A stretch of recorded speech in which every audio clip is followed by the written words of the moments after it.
Okay, 1, 2, 3, go. Uy, nandiyan ka pala. Wala. So, ngayon guys, tayo ay mag-vlog again. So, hello, Happy New Year. So, it's been a while. It's been a long time. It's been a long time and journey. First of all, Happy New Year sa inyong lahat. And wala akong mic.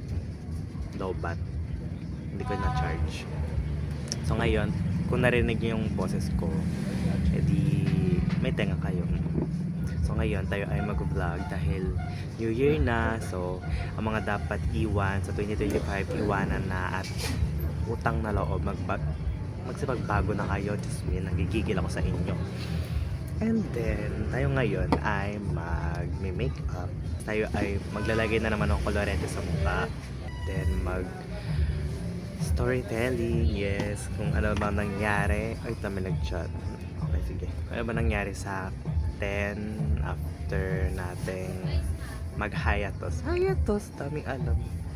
So, ngayon, tayo ay mag-skin prep muna using, daming alam. Gato pa lang maging makeup content creator. So, ano ba to? I'm using the Original. Ano mabasa dito? Haluset. Basta ito, basahin nyo na lang kung mag-focus siya. Basta the Original. Hirap pala mag-vlog, no? Kasi naisip to. Ngayon guys, mag-moisturizer muna tayo. Ngayon, ito yung consistency niya. Medyo slimy. Keme-keme.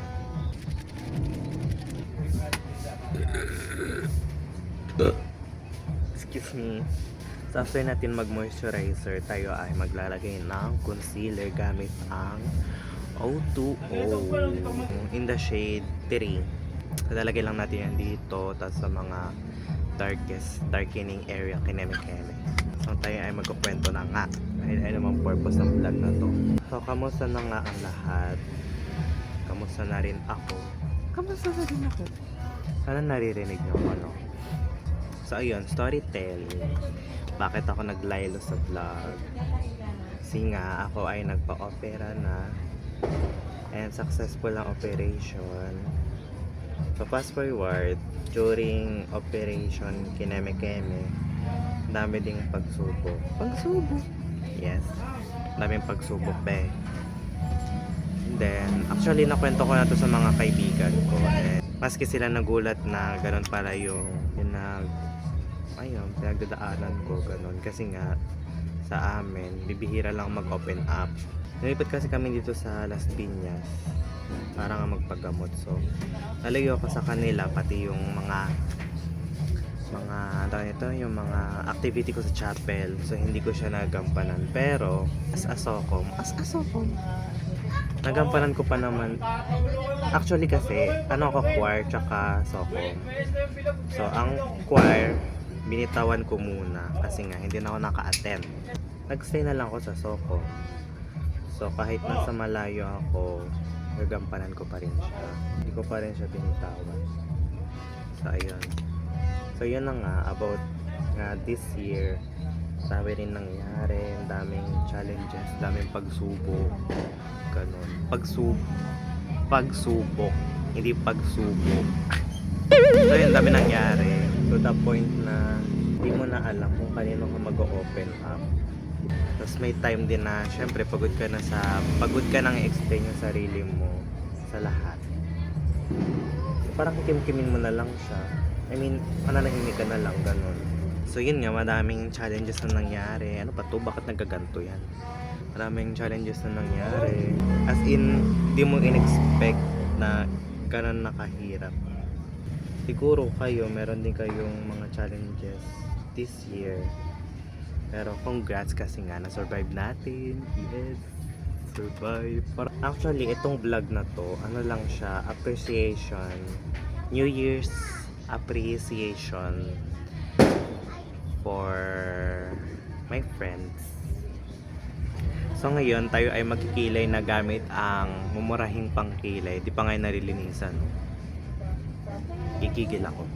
So So yun, this vlog is for appreciation to people to the people who never leave me when I'm in the darkest days. Yes, darkest days. Alam niyo yung feeling na down ka na, pero hindi mo alam kung kanino ka mag-open up. Kasi that time, yung mga friend ko, busy sa school. So parang ayoko naman dagdagan yung problema nila. Siguro lahat naman naka-experience ng ganon. During that time, hindi ko na alam kung kanino ko mag-open up. Kasi nga, ayokong maging dagdag problema sa mga kaibigan ko. Kanimkim ko na lang siya, sinarili ko na lang until nasanay ako na ganon. So kapag may problema ako, either iiyak ko na lang siya or mananahimik, magsa-cellphone the whole day. So yun nga, hindi ko alam kanino ako mag-open up. Since kasi na lumipat kami dito sa Las Piñas, wala na akong friend. Kasi nga lahat ng friend ko nasa sa QC. Simula lumipat kami dito, bibihira na lang ako nagsasalita. Ano lang ako the whole day, nagsa-cellphone lang, ganon. Kahit yung family ko, hindi ko rin close kami, pero hindi ko sila kapag dating sa open up. Pati yung pinsan ko, hindi kami ganon ka-open. Siguro nahihiya. Ganon. Nahihiya. Kaya mas pinili kong kim-kimin na lang. Then, minsan na lang din ako lumalabas ng bahay. Actually, hindi talaga ako lumalabas ng bahay. Ayun nga, lapit yan ako ng stress, anxiety, ganon. Tuking ako ngayong taon ng ganon.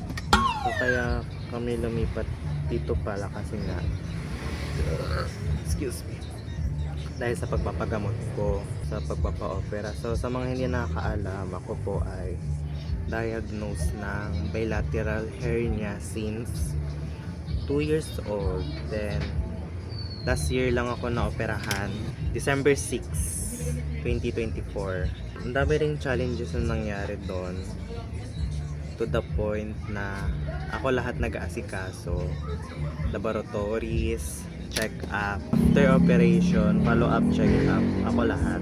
Kasi nga, ayoko naka-istorbo na ibang tao, kaya pinipili kong ako na lang mag-isa. Kasi kaya ko naman. Siguro, kailangan nyo rin minsan talaga tumayo mag-isa kasi hindi lahat available or hindi lahat nandyan para sa'yo, sa sarili mo. Ganun.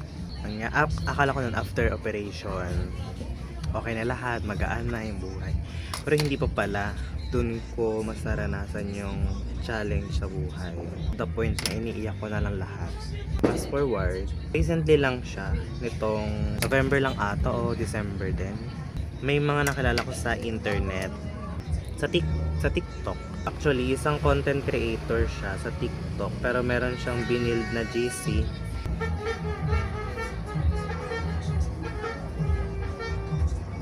Tapos na sila. So yun, sa GC na yun, parang family touringan namin. Alam kong ma-open up sa kanila yung about nga sa situation ko, then sa situation ng family ko. And then, nung nalaman nila yun, bakit may post kineme-keme? So nung nalaman nila yun, sa grupo na yun, ako yung pinakabunso. So, para kami magkakapatid doon. So, ang ginawa nila, since nalaman nila yung situation ko, pina-experience nila sa akin yung mga bagay na never ko na-experience. Dahil nga sa financial problem. First time ko makatikim ng Starbucks dahil sa kanila. Akala ko makatikim ako ng Starbucks kapag may trabaho na ako. So, shout out kay Kuya Philbern. Thank you so much. So, nagtuloy-tuloy lang yung mga ganong, panglilibre nila sa akin ng mga pagkain na never ko nakain. Like, crispy creme, tapos yung cinnamon rolls. Yun ba yun? Then, fast forward, umabot kami sa part na nagkikita-kita na kami kasi never pa kami nagbi-meet. Inaya nila ako, sabi niya, sama ka. Sabi ko, go lang naman ako, pero ang problema, wala akong pamasahe kasi never ako nangihingi sa family ko ng pera. Sabi nila, okay lang, send mo yung Gcash mo, ganun. So every time na nagmi-meet kami, shoulder nila lahat ng pamasahe, pagkain, ganun. Sobrang thankful ko na nakilala ko sila kasi sila yung parang naging light. Meral ko yarn. Naging light nung time na nasa darkest moments ako ng buhay ko, be. And then, ang pinaka tumatak sa akin, yung binilhan nila ako ng bagong phone. Yes, ito yung gamit ko ngayon. Kasi ganito yan, kapag nagla-live kami, yung gamit kong lumang cellphone, yung Oppo A5 na cellphone, kapag nagla-live kami, nagka-hang. Hindi kami makapag-usap ng maayos. Tapos kapag nag-usap-usap kami, lagi ako nakaganyan sa speaker kasi nga hindi ko marinig. So yung tenga ko lagi nakatutok sa speaker kasi hindi ko siya marinig talaga. Tapos yun, yung parang napansin nila, parang nahihirapan na ako pag nagla-live kami. Nagdesisyon sila na bilan ako ng bagong cellphone. Ayun talaga, hindi ako makapaniw. Hanggang ngayon na-amaze pa rin ako na nabilhan nga ako ng bagong phone. So ayun, hanggang sa pagkikita namin, hindi na sa QC, nakarating na kami ng Bulacan, ganon. So next namin sa Pampanga naman. Sila yung parang biggest plot twist ko this year. Wait lang, mag-ano lang ako, foundation. I-blend ko pala yung concealer. So recently, umuwi ako ng Quezon City ulit kasi nga chapel namin marong foundation day na activity. So gusto kong suka kong mag-participate kasi since nung lumipat, kung dito kami tumira sa Las Piñas, hindi ko na nagampanan yung tungkulin ko ng simbahan. Pala, yung foundation day, palaro siya sa mga bata tuwing December 25. Stay kasi ako sa QC ng almost 4 days kasi nga ang daming ganap. Actually, after dapat ng foundation day, uwi na ako kinabukasan. Kaso, kaya ako sa mga gala, gano'n. And then, wala dapat akong balak umattend ng Christmas party kasi nga wala akong tutulugan. Pero pina-attend pa rin ako kasi nga minsan lang naman daw siguro namimiss na ako ng mga taong iyon. Namimiss, para bang special talaga siya. Hindi, charot lang. So ayan. So kung tatanungin niyo kung saan ako nakitulog, kung saan ako nakitulog, to the point na parang nakakaano na ako ng mga bahay tas pamilya doon, nakaka-istorbo na. Recently nag Marikina River Bank, ganun. Kumala kami ng River Bank. And then nung time na yun, dapat uwi na ako after, kaso ginabi kami. So yun nga, pag uwi namin, hindi ko alam kung kanino ako makikitulog. Yung kasama ko simbahan, si Kuya Rente. Shout out Kuya Deng. First time ko siya naka-deep talk that time. Like nung nagkwento ako, never, nag-speechless din siya kasi nga sa family, ganon. So first time ko siya naka-deep talk. Alam mo yung feeling na yung tao na hindi mo in-expect na makausap mo ng ganon, makausap mo, like nagigets nyo ba? Iba yung feeling na parang yung hindi mo in-expect na tao na mapag-open up mo ng ganong bagay. Parang yun na rin yung way para maging mas close yung yun na rin yung siguro naging way para maging close kayong dalawa kasi sa totoo lang before, parang merong ilangan before. Siyempre, nagigets nyo ba yung mga ganong moment? May ganong ilangan before na hindi naman yung ilang na parang negative ba, yung ilang na hindi mo alam kung paano makikipag-communicate. So ayun nangyari. Nakakatawa sa feeling na naging siya sa akin core memory siya sa akin na sobrang gold nung time na yun na nag-usap kami. Alam mo yung feeling na kapag nagkwento ka na hindi ka i-judge, hindi ka husgahan, hindi magiging iba yung tingin sa'yo. Ang sarap dun sa feeling. Before kasi na-open up ko na rin sa ibang kaibigan ko yung about ng situation ko. Time mas naintindihan nila ako, siguro mas nakilala rin nila kung sino talaga ako. Iba yung feeling talaga na nagigets ka ng mga kaibigan mo na hindi ka na-judge, feeling mo validated ka, feeling mo special ka. Special yan, special chart. Kasi before talaga, nung bago-bago ako sa simbahan, tas para nadala ko siya up until 2024, yung ganong personality. Ako yung tao na hindi pala tanong, hindi masyadong magaling makapag-socialize kasi nga napapangunahan ako ng hiya and feeling ko ma-judge ako on time. Kaya madalas tahimik ako, tas tawa-tawa lang. Sa circle namin, ako yung tipo na tao na tahimik lang pero ine-enjoy mo yung moment kasama nung mga kaibigan mo. Ganon. Ang sarap sa feeling na ganon. Then ngayon, pinapractice ko na simula kasi pagkabata, may walls ako sa sarili ko na takot akong ma-judge. Takot akong ma-invalidate. Kaya pinili kong manahimik na lang. So, hindi ko nalabas kung sino talaga ako, kung ano talaga yung totoong personality ko. Realize ko rin no na since nga yung grabe yung pinagdaanan ko this year, nagre-reflect na pala sa mga tao yung pinagdadaanan ko ngayon. Kasi nung nagmarikina kami, pansin ni Kuya Deng na tahimik ko ko daw, ito ganyan. Tapos sabi ko, binibiro ko siya na di kuya na ako introvert. Ganon. Pero deep inside, hindi ko na talaga kaya. Ano pa yan? Ba't nagpo-post? Deep inside, hindi ko na talaga kaya. Isa rin sa purpose kaya ako umuwi ng QC para ma-experience uli yung bagay na gusto kong ginagawa before sa simbahan tsaka kasama yung mga kaibigan ko. So yun, unti-unti ko namang binabalik kung ano talaga ako nung nakilala nila na maingay, active.